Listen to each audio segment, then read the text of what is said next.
Good morning everyone, একটা নতুন সকালের শুভেচ্ছা জানাই তোমাদের সবাইকে। এই গাছটা একটা কাকিমার বাড়ি থেকে এনে জাস্ট পটিং করেছে, কেউ পটিং করেছে, একটু নুয়ে পড়ে আছে, দেখা যাক কি হয়।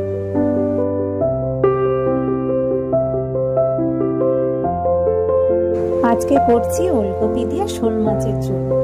শীতের শুরু আর ওলকপি দিয়ে শোল মাছের ঝোল আমার ভীষণ প্রিয় একটা রেসিপি। চিন্তা করো না, শীতকাল পড়ে গেছে তো আমার এই রেসিপিটা তোমরা প্রায়শই দেখতে পাবে। ওলকপি দিয়ে শোল মাছের ঝোল তোমাদের কার কার ফেভারিট অবশ্যই জানাবে। কিন্তু আর একটা জিনিস রান্না করবো আজকে, শাপলা।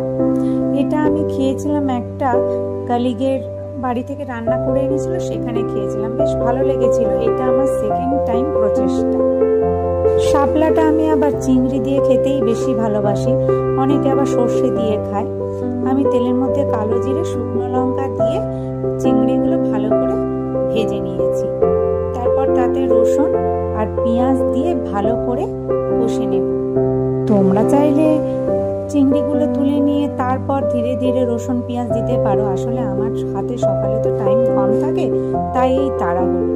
যাই হোক, তারপর এতে আদা বাটা দিয়ে নুন, হলুদ, লঙ্কা গুঁড়ো, জিরে গুঁড়ো, ধনে গুঁড়ো সব কিছু দিয়ে বেশ কষে কষে ভালো করে ঢাকা দিয়ে রান্না করলে খুব সুন্দর কিন্তু টেস্ট হয়। তোমরা ট্রাই করতে পারো। আমিও প্রথমে ভাবতাম শাপলা বাবা কি খায়, অ্যাকচুয়ালি আমি বিয়ের আগে কোনোদিনই খাইনি, কিন্তু ওরা আনাতে আমার বেশ ভালো লেগেছিল, তাই আর কি।